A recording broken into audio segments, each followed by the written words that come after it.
जय हिंद। मेरा नाम है रवि। आपका स्वागत करता हूं अर्थवर्धन चैनल में। मोतीलाल ओसवाल म्यूचुअल फंड अपना एक नया एनएफओ लॉन्च करने जा रहा है, जो कि है Motilal Oswal Nifty 500 momentum 50 index fund. ये एनएफओ 4 सितंबर को ओपन हो जाएगा और 18 सितंबर को क्लोज हो जाएगा। अगर आपको भी इस फंड के अंदर इन्वेस्टमेंट करना है तो मैंने मोतीलाल ओसवाल म्यूचुअल फंड का ही लिंक दिया हुआ है, वहाँ से आप अपना इसी फंड के अंदर इन्वेस्टमेंट करना स्टार्ट कर सकते हैं। पहले तो हम ये समझने की कोशिश करते हैं कि यहाँ पर ये फंड बनेगा कैसे। अब यहाँ पर सबसे पहले तो यहाँ पर निफ्टी 500 इंडेक्स के अंदर से 500 स्टॉक्स को सिलेक्ट किया जाता है। 500 स्टॉक्स के अंदर से जिसका वॉलेटिलिटी यहाँ पर एडजस्टेड करने के बाद मूवमेंट अच्छा हो, ऐसे स्टॉक्स को यहाँ पर कंसिडर किया जाता है। इसके बाद कोई भी स्टॉक का यहाँ पर 5% से ज़्यादा वेटेज ना हो और साथ में फ्री फ्लोट मार्केट के हिसाब से यहाँ पर वेटेज रहने वाला है। रीबैलेंसिंग यहाँ पर जून और दिसंबर में होता रहेगा। इस हिसाब से इस फंड के अंदर टोटल 50 स्टॉक्स ही रहने वाले हैं। अब ये फंड काम कैसे करेगा वो मैं आपको बताता हूँ। जब भी मार्केट ऊपर की तरफ जा रहा होता है तो उस समय कुछ ऐसे स्टॉक्स होते हैं, कुछ ऐसे सेक्टर्स होते हैं जो मार्केट को ऊपर की तरफ खींच रहे होते हैं। तो फंड मैनेजर ऐसे ही सेक्टर और ऐसे सेक्टर्स के अंदर से ऐसे स्टॉक्स को शामिल करने वाले हैं जो इस फंड के अंदर शामिल रहेंगे। इसके बाद मार्केट जब वोलेटाइल ना हो और एक ही डायरेक्शन के अंदर घूमता रहे, मतलब यहाँ पर रेंज बाउंड रहे, तो उस समय मार्केट में फंड मैनेजर अच्छे से ध्यान रखेंगे और जैसे ही ट्रेंड खत्म हो जाएगा तो ऐसे स्टॉक्स को सेल कर देंगे और अलग नए स्टॉक्स को यहाँ पर शामिल करने वाले हैं। अब ये फंड की खासियत यह है कि इसके अंदर हमें लार्ज कैप के अंदर से भी स्टॉक्स देखने को मिलेंगे, मिड कैप के अंदर से भी स्टॉक्स देखने को मिलेंगे और स्मॉल कैप के अंदर से भी स्टॉक्स हमें देखने को मिलेंगे। अगर आपने इस फंड के अंदर 1 अप्रैल 2005 के अंदर 1 लाख रुपए इन्वेस्ट किया होता तो आज उसका वैल्यू होता 76,74,855 रुपीज़। और अगर वही 1 लाख रुपए अगर आपने निफ्टी 50 के अंदर इन्वेस्ट किया होता तो उसका वैल्यू होता 15,35,531। मतलब निफ्टी 50 ने आपके पैसों को 15 गुना किया है, जबकि ये वाला जो मोमेंटम फंड है इसने आपके पैसों को 76 टाइम्स जितना बड़ा कर दिया है। मतलब आप समझ सकते हैं कि यहाँ पर मोमेंटम फंड के अंदर इन्वेस्टमेंट करने से हमें कितना फ़ायदा होता है। जब मार्केट अच्छी तरीके से परफॉर्म कर रहा होता है तो उस समय कुछ ही ऐसे सेक्टर होते हैं जो मार्केट को ऊपर लेके जा रहे होते हैं और अगर वही स्पेसिफिक सेक्टर के अंदर अगर हम इन्वेस्टमेंट करते हैं तो हमें शानदार रिटर्न देखने को मिलता है। अगर हम 2020 की बात करें तो उस समय कौन सा सेक्टर चल रहा था? Nifty health care TRI। तो यहाँ पर इस फंड के अंदर 39% जितना एक्सपोजर था, जिसके कारण यहाँ पर बहुत ही शानदार रिटर्न देखने को मिला था। 2021 के अंदर कौन सा सेक्टर चल रहा था? तो निफ्टी IT। यहाँ पर 42% जितना यहाँ पर एक्सपोजर था, जिसके कारण ये फंड के अंदर शानदार रिटर्न निकला था। 2021 के अंदर दूसरा सेक्टर जो चल रहा था वो था निफ्टी कमोडिटी। तो इसने उस समय 25% जितना एक्सपोजर लिया था इस फंड के अंदर और हमें शानदार रिटर्न देखने को मिला था। और 2022 के अंदर कौन सा सेक्टर अच्छा परफॉर्म कर रहा था?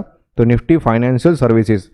इस फंड के अंदर उस समय 30% जितना एक्सपोजर लिया था, जिसके कारण इस फंड ने बहुत ही शानदार परफॉर्म किया था। मतलब आप समझ सकते हैं, अगर टाइम टू टाइम अगर आप सेक्टर्स को रोटेट करते रहते हो तो आपकी जो प्रोबेबिलिटी वो होती है हाई रिटर्न्स की, वो बढ़ जाती है। अब जब मार्केट नीचे की तरफ भी जा रहा होता है तब ये मोमेंटम वाले जो फंड्स होते हैं वो हमें नेगेटिव में ज़्यादा रिटर्न्स देते हैं। जैसे कि आप यहाँ पर देख सकते हैं निफ्टी 50 जब करेक्शन होता है तो उस समय -38% का रिटर्न दिया था, लेकिन मोमेंटम वाले फंड ने -42% का रिटर्न दिया था। लेकिन जब मार्केट ऊपर की तरफ जा रहा होता है तो उस समय निफ्टी 50 कम रिटर्न देता है, लेकिन मोमेंटम वाला जो फंड है ये वाला, उसने शानदार रिटर्न दिया था 39% का। अब इस फंड के अंदर कौन से टॉप 10 स्टॉक्स रहने वाले हैं और उनका वेटेज कितना रहने वाला है वो आप यहाँ पर अपने स्क्रीन के अंदर देख सकते हैं। जैसे कि यहाँ पर सबसे पहला स्टॉक है ट्रेंट, इसके बाद Adani ports, Hindustan electronics, Bajaj auto, Mahindra and Mahindra, REC limited, siemens, Hindustan aeronautics, power finance limited और यहाँ पर टाटा पावर। यहाँ पर लार्ज कैप में से 64% का स्टेक लिया है, मिड कैप में से 32% का स्टेक लिया है और स्मॉल कैप में से अराउंड 4% का स्टेक लिया है। यहाँ पर कौन से सेक्टर्स शामिल है वो भी आप यहाँ पर देख सकते हैं, साथ में उनका वेटेज कितना रहेगा वो भी आप यहाँ पर देख सकते हैं। जैसे कि इंडस्ट्रीज़ है, यहाँ पर कंज्यूमर डिक्शनरीज़ है, फाइनेंशियल सर्विसेज है, यूटिलिटी है, सर्विसेज है, कमोडिटी है और हेल्थ केयर है। अब ये जो सेक्टर्स है वो टाइम टू टाइम चेंज होते रहेंगे, ये भी आपको ध्यान में रखना है। जब भी मार्केट के अंदर अलग सेक्टर परफॉर्म कर रहा होगा तो वो सेक्टर का यहाँ पर वेटेज बढ़ता रहेगा। अगर हम रिटर्न के मामले में बात करें तो इस फंड ने एक साल के अंदर कितना रिटर्न दिया है, 75.2%, और निफ्टी 50 ने 27% का। आप यहाँ पर कंपैरिजन में भी देख सकते हैं कि बहुत ही बड़ा डिफरेंस देखने को मिला है। साथ में 3 साल के अंदर मोमेंटम फंड ने 33.7% का रिटर्न दिया है, जबकि यहाँ पर निफ्टी 50 ने 17.9% का रिटर्न दिया है। लास्ट 15 साल से ये वाला जो मोमेंटम फंड है ये 23.8% CAGR के हिसाब से रिटर्न दे रहा है, जो कि बहुत ही शानदार है।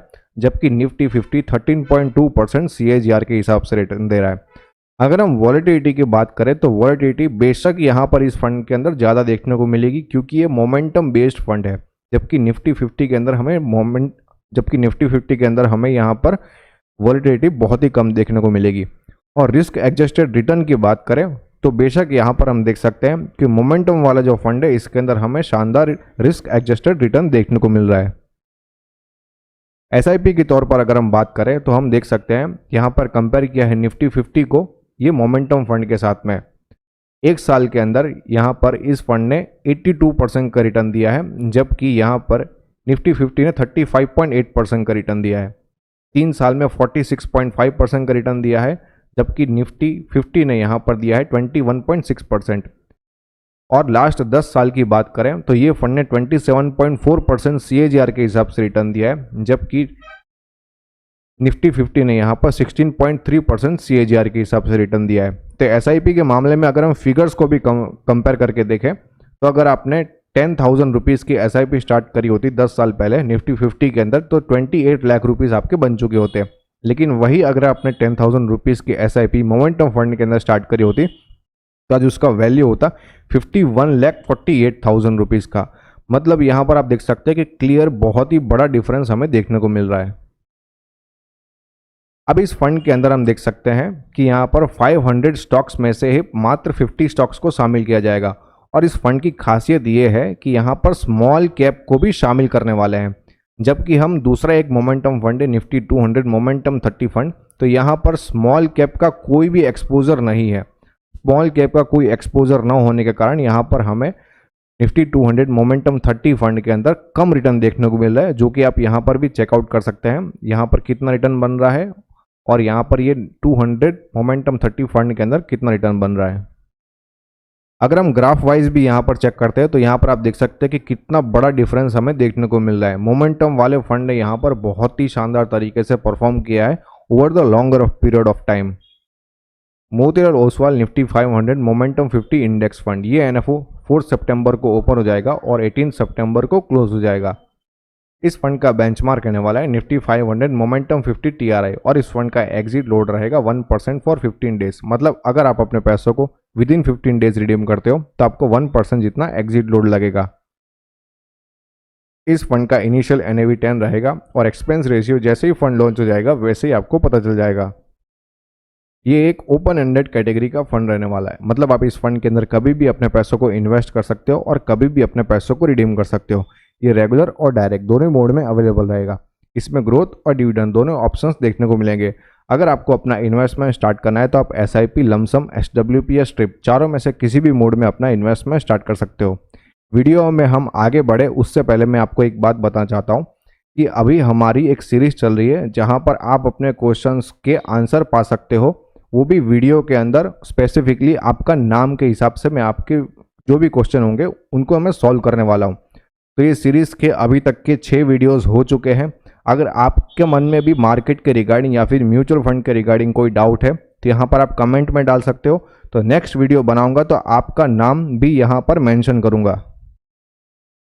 मिनिमम इन्वेस्टमेंट की बात करें तो लमसम मोड में मात्र 500 रुपीज़ आप अपना इन्वेस्टमेंट स्टार्ट कर सकते हो, या फिर अगर आपको अपनी SIP स्टार्ट करनी है तो मात्र 500 रुपीज़ पर मंथ से आप अपनी SIP स्टार्ट कर सकते हो। अगर आपको भी इस फंड के अंदर इन्वेस्टमेंट करना है तो लिंक मैंने डिस्क्रिप्शन के अंदर दे दिया है, वहाँ से आप अपना इन्वेस्टमेंट स्टार्ट कर सकते हैं।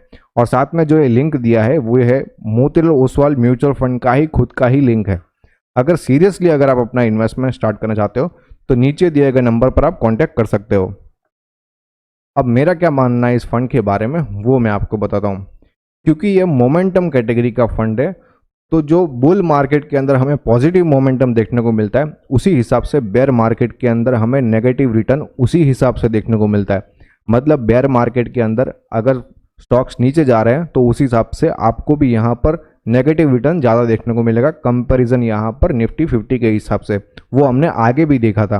तो आप समझ सकते हैं कि यहाँ पर वॉलेटिलिटी के हिसाब से यहाँ पर आपको रिस्क भी ज़्यादा है, लेकिन रिस्क ज़्यादा होने के कारण आपको रिवॉर्ड भी ज़्यादा मिल रहा है। अगर आप लॉन्ग टर्म के लिए इन्वेस्टमेंट करना चाहते हो तो ये फंड आपके लिए सही साबित हो सकता है, जो हमने ग्राफ के अंदर भी देखा था। अगर आपने और भी कहीं पर भी इन्वेस्टमेंट किया हुआ है तो इस फंड के अंदर इन्वेस्टमेंट करके आप अपने पोर्टफोलियो को डाइवर्सिफाई कर पाओगे। लेकिन एक बात याद रहे, ये फंड शॉर्ट टर्म के लिए तो बिल्कुल भी नहीं है। अगर इन्वेस्टमेंट के रिगार्डिंग किसी भी तरीके के क्वेश्चन है तो हमें टेलीग्राम, ट्विटर और इंस्टाग्राम पर फॉलो करके अपने क्वेश्चंस को पूछ सकते हैं और साथ में कमेंट में भी अपने क्वेश्चंस को डाल सकते हैं। होप ये वीडियो आपको पसंद आया होगा। अगर ये वीडियो आपको अच्छा लगा तो लाइक करो, शेयर करो और सब्सक्राइब करो। Thanks for watching.